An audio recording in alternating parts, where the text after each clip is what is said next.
नमस्कार शेतकरी मित्रांनो, इसाप ऑर्गॅनिकच्या शेतकरी प्रशिक्षण मालिकेचा आजचा हा 42वा एपिसोड आहे आणि आतापर्यंत आपण 41 एपिसोडबद्दल बऱ्याचशा प्रतिक्रिया ऐकून मला आनंद झाला आणि आज या ठिकाणी आपण इसाप शेती पद्धतीबद्दल बऱ्याच जणांना शंका आहे. नेमकं काय आहे इसाप शेती पद्धती? मित्रांनो, 44 वर्षापासून जो अनुभव मला आला आयुष्यामध्ये, ज्याच्यामध्ये मला वाटलं असं की आपण याचा उल्लेख मी पूर्वी पण केलेला आहे की मूलतः निसर्ग जो आहे, जी वनस्पती मग ती बांधावरची असो, जंगलातली असो, पिकाची असो, कोणतीही असो, कोणत्या घटकांच्या मदतीने वाढवते याचा मी खोल अभ्यास केला. आणि ते कोणते घटक आहेत? तर ज्या ठिकाणी निसर्ग आपल्या बांधावरची वनस्पतीला वाढवताना, जंगलातल्या वनस्पती वाढवताना कुणीच तिथे नांगरट करत नाही, कुणीच तणनाशक मारत नाहीत आणि त्या ठिकाणी रासायनिक खत न देता, कीटकनाशक न फवारता, काहीही न करता वनस्पती आनंदाने का वाढते याच्या मूळ कारणाचा अभ्यास केल्यावर मला असं आढळलं की ज्याच्यामध्ये प्रमुख तत्वे जी मी तुम्हाला सांगेन आज, त्यामध्ये ही आहेत की ज्या तत्वावर ही वनस्पती वाढते आणि नेमका त्याच तत्वाचा उपयोग आपण आपल्या कपाशी, ऊस, हळद जे मुख्य पिकं आपण घेतो शेतावरचे, त्याच्यावर जर केला तर आपल्याला निसर्गाप्रमाणे निसर्गाचं 90% भांडवल वापरून, आपलं 10% भांडवल वापरून कमी खर्चाची, बिनकर्जाची, शाश्वत उत्पन्न देणारी शेती आपण निश्चितपणे करू शकतो. आता हे कोणती तत्व आहेत? मूलतः त्याच्यामध्ये जैवविविधता आहे, नंबर 1. दुसरं म्हणजे जमिनीतील मायक्रोरायझा, बुरशी. नंबर 3 आहे सूक्ष्म जीव आहे. त्याच्या पुढचा नंबर आहे सेंद्रिय कर्ब आहे, ह्युमस आहे, गांडूळ आहे. आणि याशिवाय ज्याच्याकडे लक्ष शास्त्रज्ञांनी दिलं नाही एवढं गांभीर्यानं, ती अंतराळातली वैश्विक शक्ती, ज्याला कॉस्मिक सायन्स किंवा बायोडायनॅमिक सायन्स, या सगळ्याचा मिलाप करून असं मला आढळलं की हे जर आपण ही तत्व आपण आपल्या मुख्य शेतामधल्या पिकाला जर आपण याला तत्वाचा वापर करून त्याची अंमलबजावणी केली तर आपल्याला पीक बिना नांगरता, बिना पावसाळ्यात मारता, रासायनिक खतं न देता सुद्धा उत्तम प्रकारे आपण करू शकतो. आता पहिलं तत्व आहे जैवविविधता.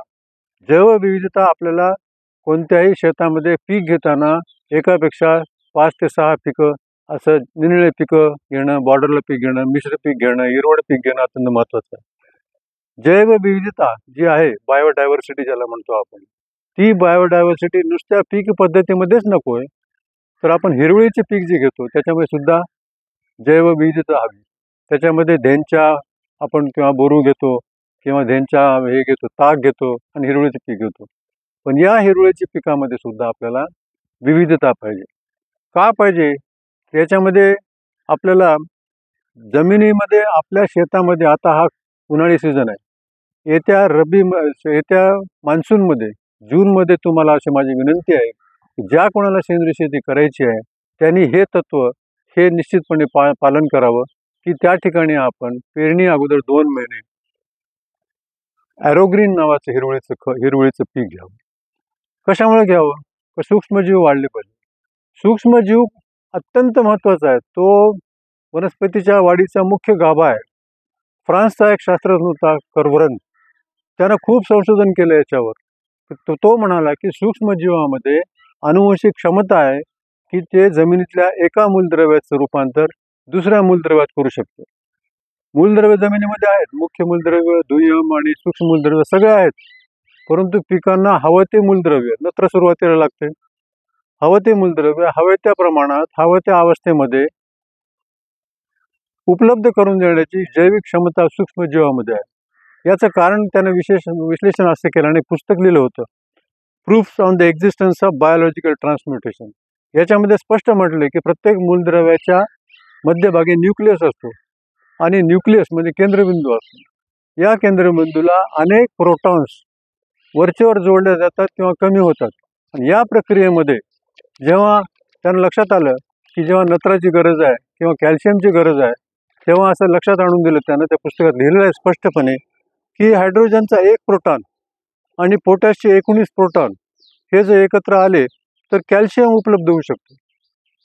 समजा जमिनीमध्ये फॉस्फरस कमी आहे आणि नत्र खूप आहे, तर नत्राचं रूपांतर फॉस्फरसमध्ये करण्यासाठी सुद्धा सूक्ष्मजीवाची क्षमता आहे. म्हणजे सूक्ष्मजीव तुम्ही हे करा, रासायनिक खतं द्यायची काहीही गरज नाही. तर सूक्ष्मजीव वाढवायचे कसे? तर हे सूक्ष्मजीवाची क्षमता जे biological transmutation of chemical element या सिद्धांतासाठी त्याला 1993ला नोबेल पारितोषिक मिळालं मित्रांनो.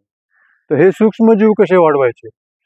सूक्ष्मजीव वाढवल्याबरोबर सेंद्रिय कर्ब वाढतो, सेंद्रिय पदार्थ वाढतात, ह्युमसचं प्रमाण वाढते आणि गांडुळाची संख्या वाढते. तर हे अल्पावधीमध्ये 2 ते 3 महिन्यामध्ये झपाट्यानं जमिनीमध्ये तुमच्या पुढच्या पिकासाठी रासायनिक खताची गरज पडणार नाही. असं हे आपलं हिरवळीचं पिकाचं आपण हिरवळीचं पीक जे ॲरो ग्रीन ज्याला म्हणू आपण, ते घेणं आवश्यक आहे. आता मित्रांनो असं बघा की सूक्ष्मजीव प्रत्येक पिकाचे वेगळे आहेत. हळदीसाठी जे वाढीसाठी सूक्ष्मजीव असतात ते जमिनीमध्ये आहे. ऊसासाठी हवे असले ते आहेत. नंतर आपण भाजीपाला घेतो ते वेगवेगळे आहेत. जर आपण अशी कल्पना केली आणि असं नियोजन केलं की जमिनीमध्ये कोणतेही पीक घेऊ आम्ही, त्या ठिकाणी सगळ्या प्रकारचे सूक्ष्मजीव आम्ही तयार करू. तर हा सिद्धांत मनात ठेवून आपण काय करावं, मी म्हणेल त्याप्रमाणे कृपया लिहून घ्या की त्यामध्ये आपल्याला 18 किलो आपण द्विदल पीक घ्या. 18 किलो द्विदल पिकाचं कोणतेही बी घ्या, ज्याच्यामध्ये तूर, मूग, उडीद, मटकी, चवळी, गवार याच्यामध्ये जे उपलब्ध आहे, 3च उपलब्ध आहे, 6-6 किलो घ्या. एकूण 18 किलो घ्या द्विदल. 9 किलो घ्या एकदल पिकाचं बियाणं, ज्याच्यामध्ये ज्वारी, मका, गहू, बाजरी आहे. जे उपलब्ध आहे स्वस्त आहे, पण उगवण शक्ती त्याची चांगली पाहिजे. तर ते आपण 9 किलो घ्या. त्याच्यानंतर आपण घ्या 3 किलो तेलबिया किंवा औषधी वनस्पती किंवा मसाला पिकाचं घ्या, ज्याच्यामध्ये सूर्यफूल आलं, करडी आहे, भुईमुग आहे, सोयाबीन आहे, मेथी आहे, शेपू आहे, मोहरी, कारले, धने या गटातले कोणतेही 3 किलो बियाणे घ्यायचे. त्यानंतर 2.5 किलो तुम्ही तागाचं किंवा बोरूचं बी घ्या आणि 2.5 किलो धेंचा घ्या. हे झालं मिश्रण 35 किलो. हे 35 किलो मिश्रण एका एकराला तुम्ही जमिनीमध्ये पेरणीपूर्वी 2.5 महिने साधारण टाका. त्याला उगू द्या. उगवल्यावर 50 दिवस झाले की पिकाची अवस्था कोणतीही असो ते त्याप्रमाणे त्याला जमिनीमध्ये मिसळा. एक गोष्ट महत्त्वाची या ठिकाणी मित्रांनो, हे जमिनीमध्ये गाडायचं नाही. जमिनीमध्ये नांगरून हे पीक गाडायचं नाही. त्याच्यामध्ये शास्त्रीय कारण असं आहे की जेव्हा आपण गाडतोय सेंद्रिय पदार्थ बायोमास, त्यावेळेस हा बायोमास कुजत असताना जमिनीतली उष्णता आणि जमिनीतलं नत्र घेतो. जमिनीतलं उपलब्ध नत्र हे नत्र आपल्याला या कुजण्याच्या प्रक्रियेमध्ये वाया जाऊ द्यायचं नाही. जमिनीतलं नत्र आपल्या पुढच्या पिकाला हवंय, म्हणून त्याला तव्याच्या नांगरानं किंवा कल्टिवेटरनं तुम्ही वरच्यावर त्याला कापून जमीन आच्छादन करा, याला गाडू नका. आता याच्यामुळे होतंय काय की आपल्याला या ठिकाणी विविध प्रकारचे जीवाणू, सेंद्रिय कर्ब वाढतंय, गांडुळाची संख्या वाढते, गांडुळाला खाद्य मिळते. आता हे आपण जरूर करा पेरणीच्या आधी. पण पेरणीच्या करताना किंवा सेंद्रिय शेतीच्या हिसाब पद्धतीनं शेती करताना, कोणतंही शेती काम करताना आपण हे मार्चचं बायोडायनॅमिक कॅलेंडर वापरा. या मार्चच्या बायोडायनॅमिक कॅलेंडरमध्ये असं लिहिलं आहे की नांगरट कोणत्या तारखेला करावी. हे मार्चमधलं कॅलेंडर आहे. पूर्ण वर्षाचं आपल्याकडे आहे कॅलेंडर की ज्या दिवशी कधी स्थलांतर करायचं, रोप स्थलांतर कधी करायचं, बटाटे लागवड कधी करायची, त्याच्यामध्ये आपण फवारणी कधी करायची आहे, त्याच्यानंतर काढणी कधी करायची आहे आणि पेरणी केव्हा करायची नाही. तर मार्चमध्ये जर तुम्हाला भाजीपाला वगैरे असेल काही, तर पेरणी टाळायचे दिवस आहेत. नोड हा दिवस आहे. 14 आणि 28 तारखेला नोड आहे, त्या दिवशी कोणतेही पीक पेरू नका. ॲपोजी हा दिवस आहे, तर त्या दिवशी चंद्र पृथ्वीच्या दूर असतो, त्यावेळेस 17 तारीख आहे. पेरीजी हा दिवस आहे, 2 आणि 30 तारखेला आहे. अमावास्या 29 तारखेला, या दिवशी पेरणी करू नका.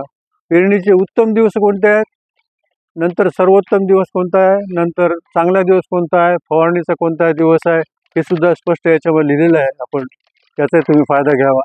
याप्रमाणे आपण ॲरो ग्रीन पेरूनच आपण खरीपची पिकं घ्यावी अशी माझी विनंती आहे. याच्यामध्ये शास्त्रीय कारण आहे आणि हे मला स्वतःचाही अनुभव आहे. मी दरवर्षी त्याप्रमाणे असं करत होतो आणि जणू काही रासायनिक खतं दिले असाही उत्पन्न चांगले येते आपल्याला. त्यामुळे हे पेरून आपण आपला खर्च रासायनिक खताचा बिलकुल त्याला गरज पडणार नाही असा मला विश्वास वाटतो.